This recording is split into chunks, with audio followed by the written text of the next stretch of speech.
All right, Shalom. Giving our praise to you. How about Shem Shai, about Shem Dash. I'm hoping this to be quick. I literally got inspired to watch this or to make this video because I was just watching something on YouTube. YouTube short just popped up and I watched it, and it inspired me to look into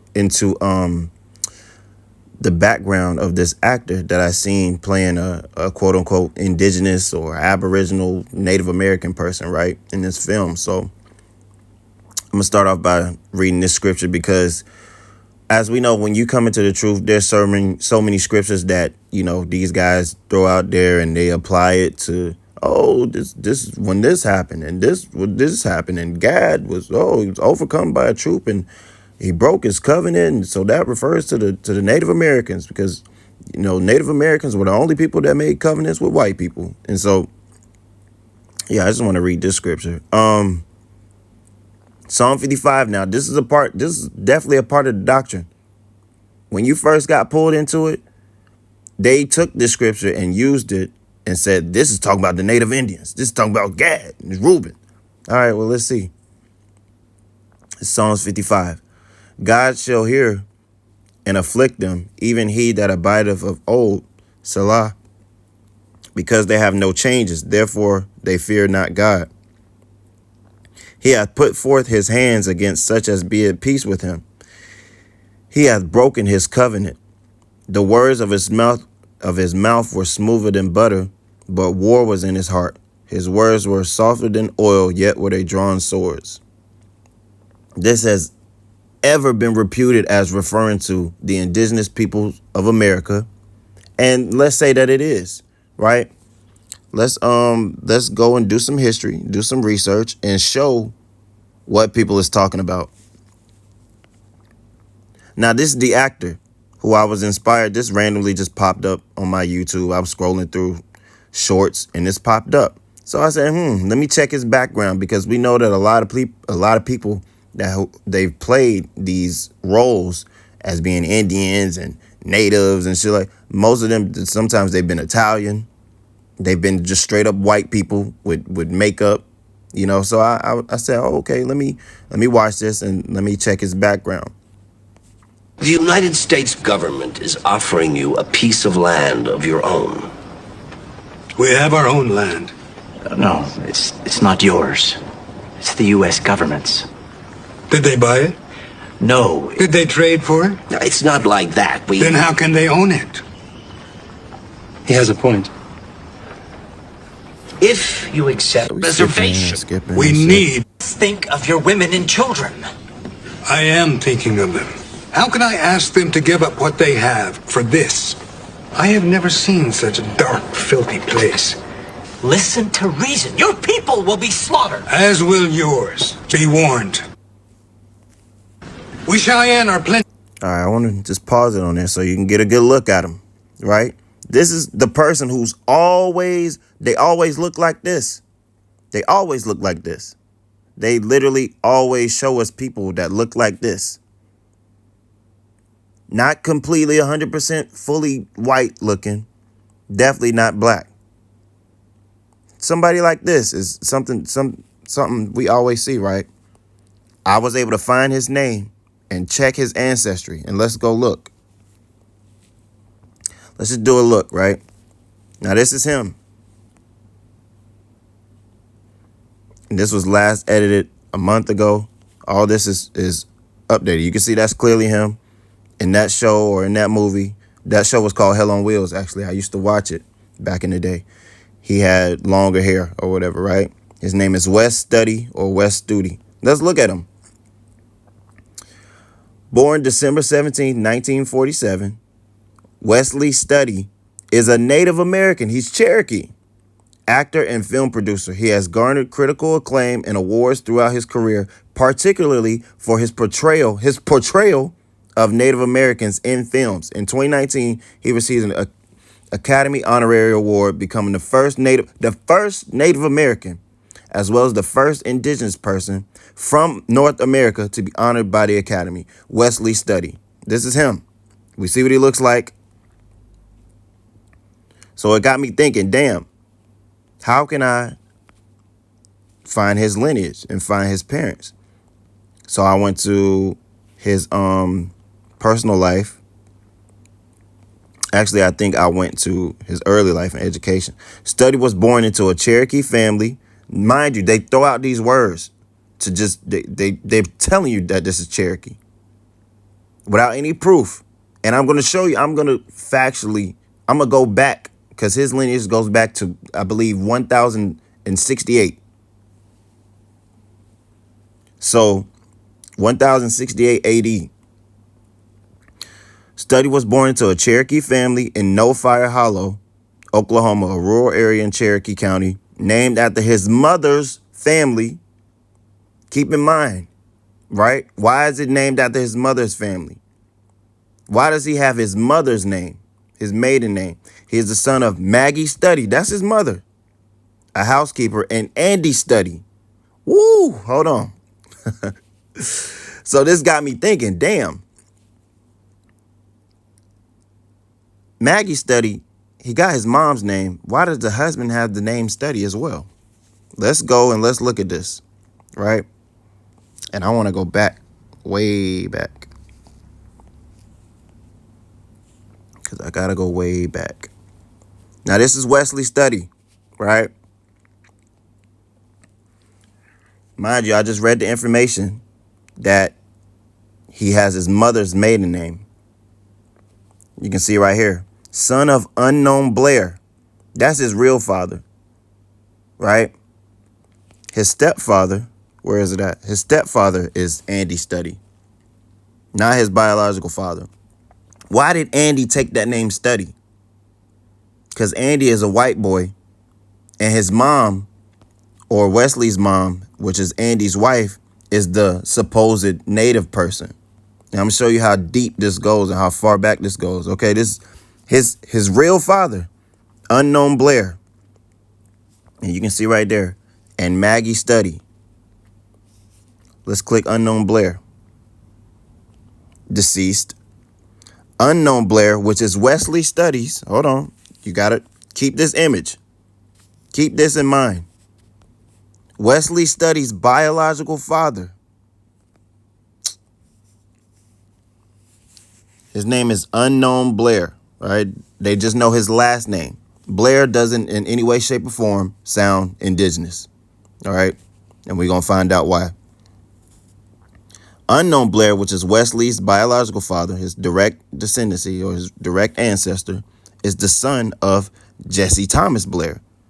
Now, I don't got to tell you that that's a white name, but it's a white name. It's a white name, and he was born in Indian Territory in Oklahoma, July 21st, 1881. His death was 1958. Jesse Thomas Blair is the son of Thomas Blair.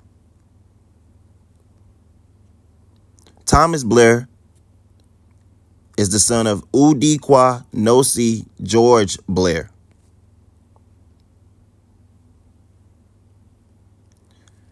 Udikwa Nosi George Blair is the son of Colonel James Hayes Blair, Sr. I don't got to tell you that that's a white man. Born in Augusta County, Virginia. Colonel James Blair, this is a white man. Colonel James Blair, Sr. is the son of Colbert Blair, Sr. Look at these dates, 1729 to 1806. Chester Bucks, Pennsylvania, American colonies. This is a white man. And his direct descendancy through paternal lineage is Wesley Study. Wesley Study is being depicted and categorized and identified as a Native American, but I'm showing you his ancestors are fucking white. Colbert Blair Sr., son of James Blair the first. This is crazy how far. Look, this motherfucker was born in England, June 1704. Died in Greensboro, North Carolina. Not too far from where I'm from, where I was born. He's the son of John William Blair. Let's keep going. And this is all paternal lineage. 1680 to 1741. Somerset, Pennsylvania, is the son of James Blair. Now watch this shit. This is where it get crazy. This motherfucker was born in Scotland. He's the son of Sir Bryce Blair of that ilk II. Sir Bryce Blair of that ilk II, who died in 1639, is the son of Sir Bryce de Blair of Lockwood. This is direct paternal lineage. Son of John Blair. I can go back a whole nother 500 years. He's the son of John Blair of that ilk. North Ayrshire, Scotland.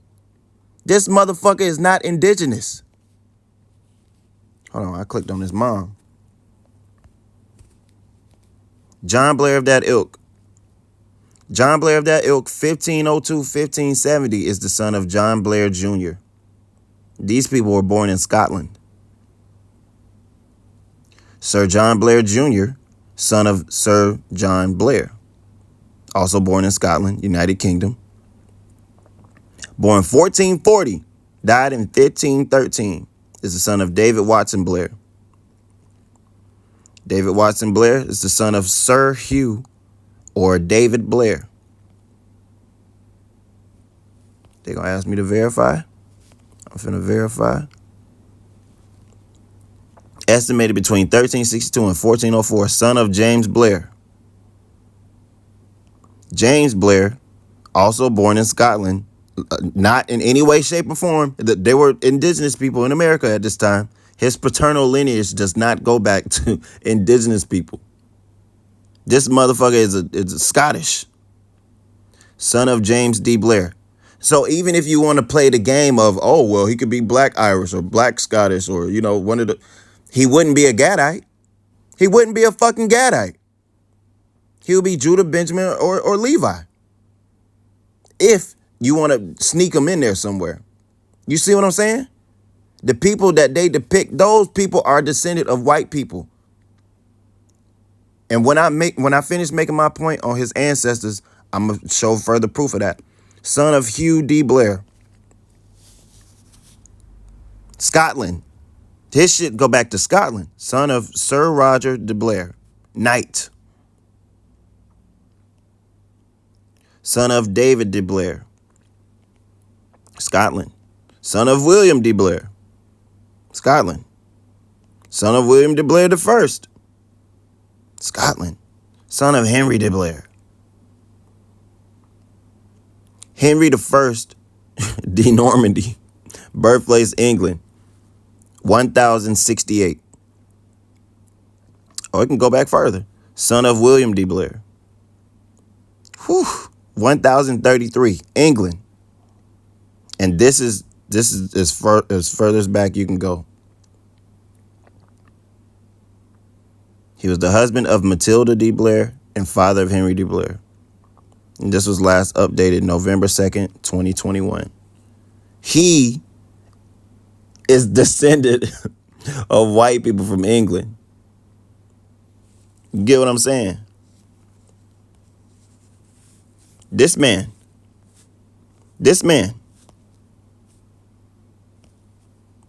But what does it say right here? He's a Cherokee and is Native American and Cherokee. Native Americans in film. He's the first Native American as well as the first indigenous. How the fuck is he indigenous? This is a white descended person. Now, I brought up that scripture because, like I said, when you first join the truth, this is always reputed and attributed to Esau breaking his covenants with the indigenous peoples of America. Well, let's look at what his covenants. Matter of fact, we're going to read it again. And we're going to look up the treaties and the agreements that he made and see who he broke them with. He hath put forth his hands against such as be at peace with him. He has broken his covenant. The words of his mouth were smoother than butter, but war was in his heart. His words were softer than oil, yet were they drawn swords. Now, let me get this word covenant real quick. Let's see if we can get any deeper on this. Oh, Brit or Barayath. Covenant, alliance, pledge between men, treaty, agreement, alliance, friendship, covenant. See, I'll agree. Yeah, you know, you can use that because Esau made agreements with many different people and didn't keep it. Even other heathen nations. But we'll say that applies because he did that. So mind you, this man paternally is descended from a white man. And I'll be willing to bet if I go and I check. Matter of fact, I didn't do this earlier, but let's go and check his maternal lineage, which we know there's no real such thing. You are what your father is. But let's see even where his mother goes back to. Maggie Study. And you can see as his mom, this is his mom right here, his actual mom. She doesn't look straight up white, but she damn sure ain't black, so-called.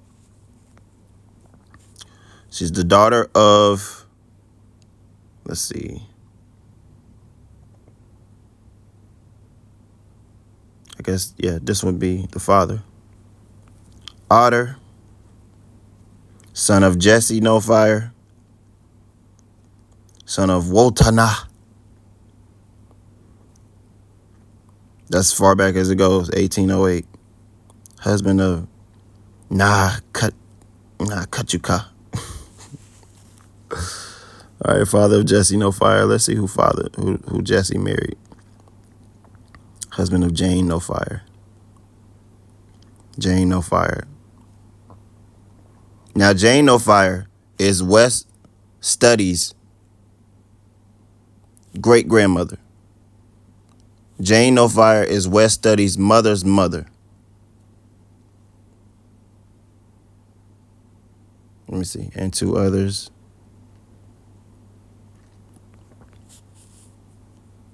Oh, no.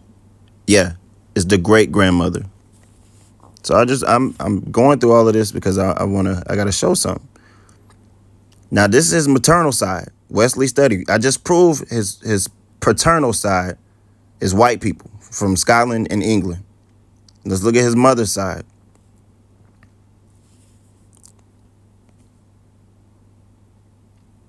We can't find the mother's paternal lineage, so we're going to the mother's maternal side. Husband of, father of Jane No Fire. Husband of Lizzie.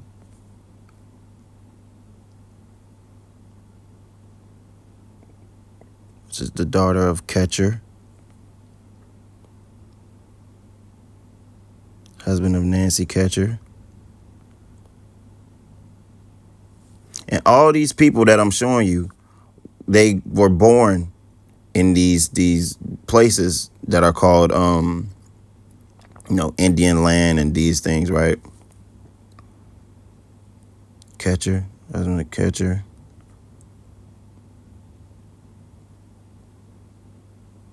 Wife of Philip.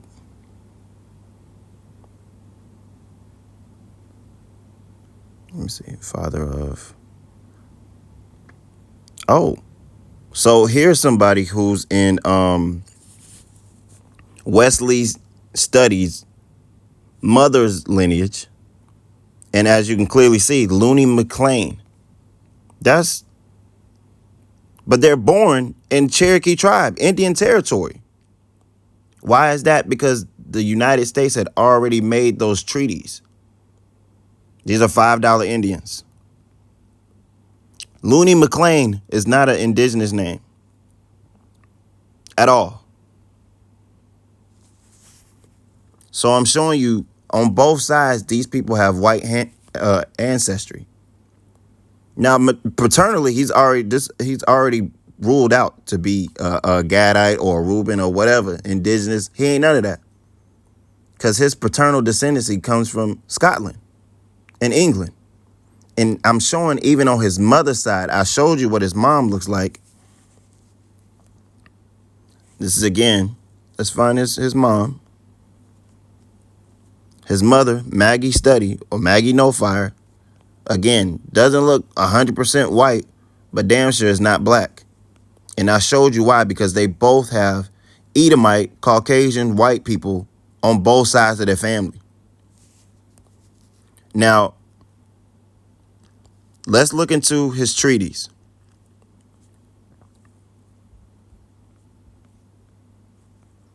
Agreements with civilized tribes primarily refer to the treaties and agreements made with the 5 civilized tribes: Cherokee, Muskogee, Creek, Seminole, keep in mind Seminole, Choctaw, and Chickasaw, regarding their relocation to Indian territory and their subsequent assimilation into American society. Hold on. The Bible said he broke his treaty. His treaty or his agreement was to relocate these people to reservations. These people are still on reservations to this day. He didn't break no treaty with them. These are products of the assimilation. These are products of the intermarrying. That's who they are. We're going to see who he broke the treaty with, though. Early removal agreements, Indian Removal Act. While not a direct agreement, this act provided the legal framework for the United States to negotiate removal treaties coercing tribes to cede their eastern lands for territory west of the Mississippi. Removal treaties. Following the act, the United States signed numerous removal treaties, leading to the forced migration of thousands of Eastern Indians, a journey known as the Trail of Tears. Post-Civil War agreements. Context. After the American Civil War, the U.S. government renegotiated treaties with the 5 civilized tribes. These renegotiations are still kept in place to this day, and I'm going to show you. Proving to you that he didn't break the treaties with these people because they're assimilated. And a lot of them are Edomites. Patrilineally, they're Edomites.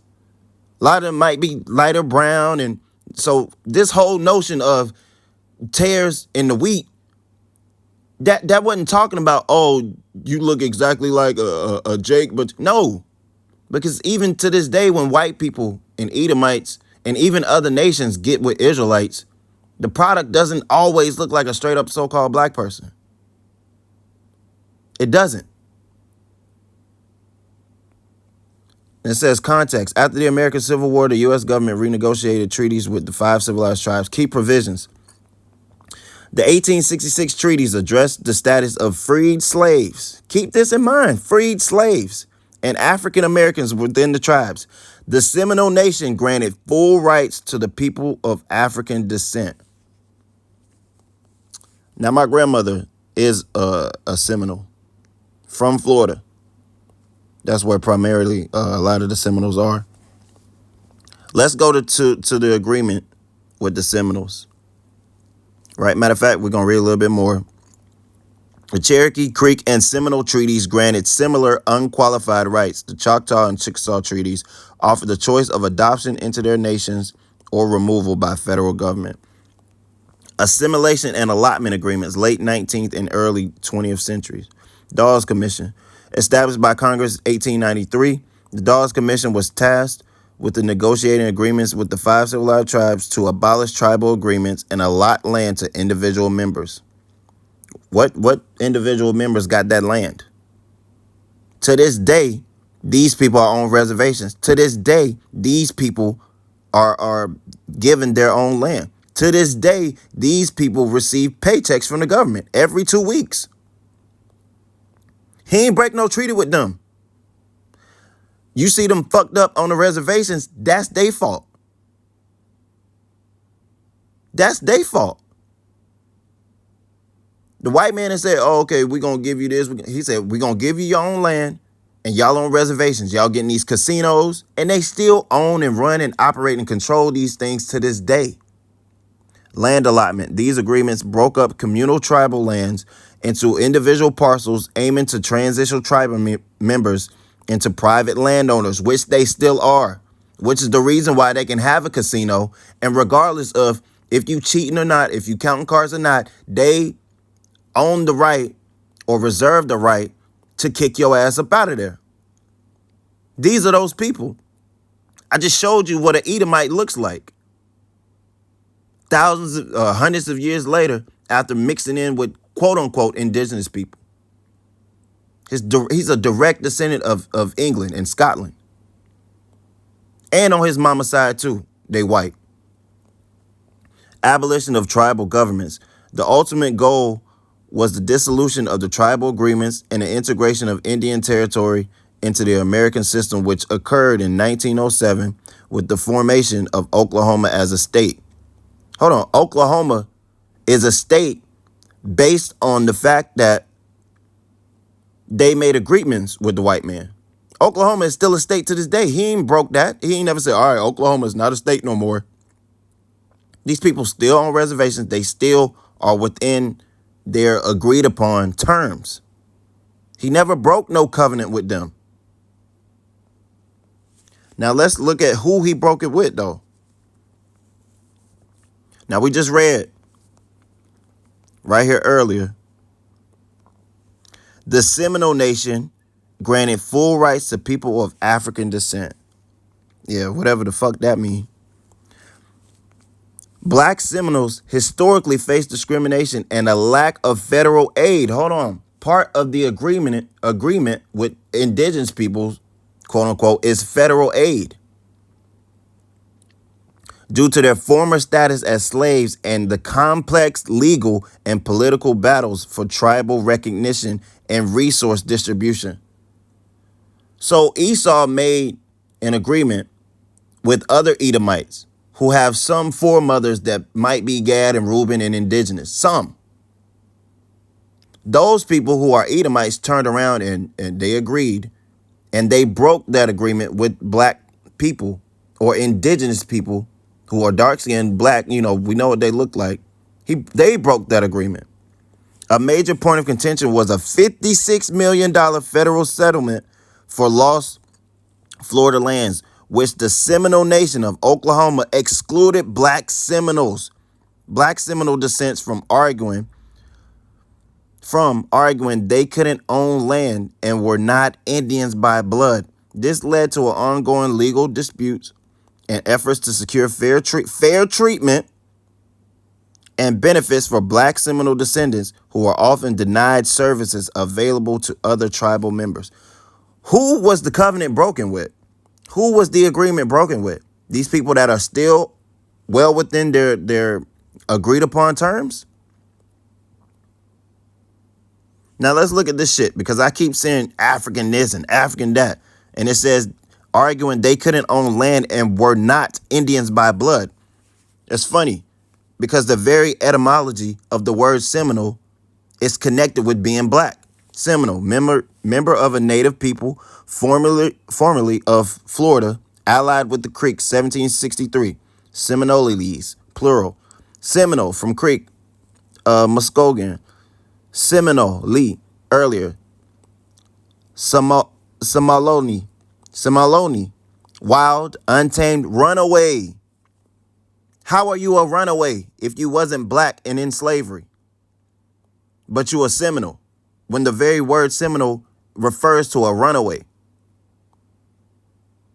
According to the history, them Indians that's on reservation, they weren't no runaways. What did they run from? They went to war with Esau. That was Edomite on Edomite crime. From American Spanish, cimarron, see, maroon. Maroon, very dark red crimson color. All right, a synonym for maroon is mahogany, which is how the original indigenous aboriginal people of North Central South America, that's how they were described. Mahogany, copper colored. From French color, maroon. The color of maroon, chestnut. Why do you think Morris Chestnut, that nigga name is Chestnut? Let's just look up Morris Chestnut real quick, man.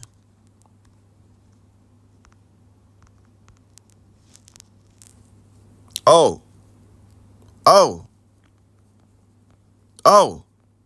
Why you think he got that name?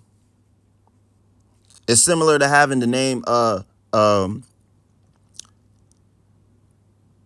damn, what's the nigga name? Persinius Niger. He had that name because he was a Niger. He was black. Same thing. So it's a very dark red or crimson color. Let's go back.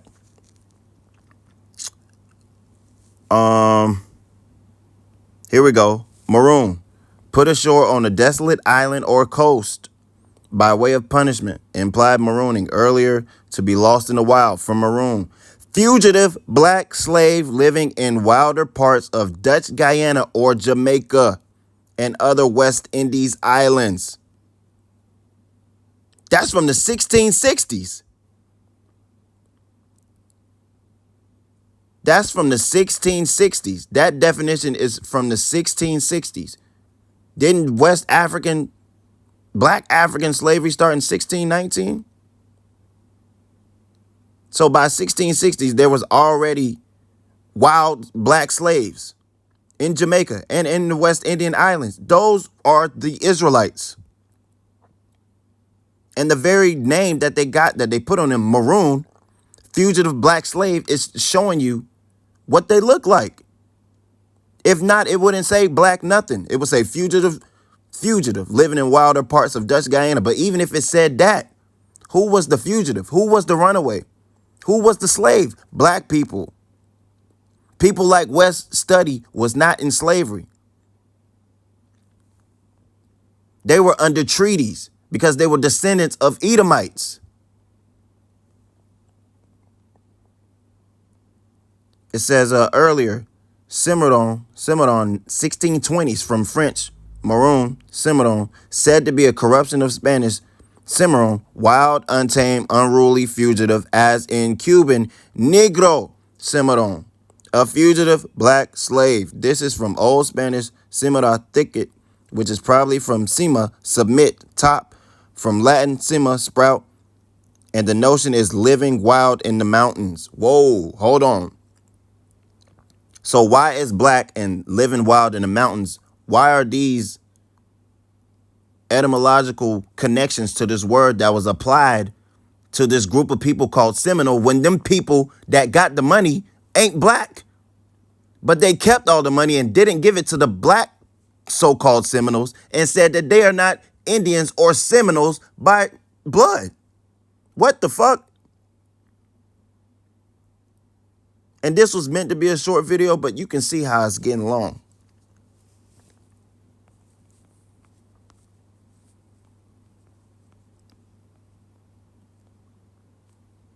Now I can just stop it. I can just stop it right there. Let me look up one other thing. Tune Study. That was his original name. But you know what? I already looked up all that shit, man. This is who they portray to be the native Indian and the indigenous person. And you know, when you look at the comments of that video that I showed earlier, it's nothing but Edomites on there. Wow, the great natives. I always had so much respect for them. It's because they're Edomites. They're Edomites with a slight tan. That's it. Just like the small hats. When the small hats way back in when Judas Maccabees, when they did that shit and force converted them, a lot of them got intermingled. This is why you see small hat people today with a so-called Jew fro. All right, they have certain features and some of them can look mixed and, you know. And it's not to say all of them are Edomites. It's not to say all people that look like him are Edomites.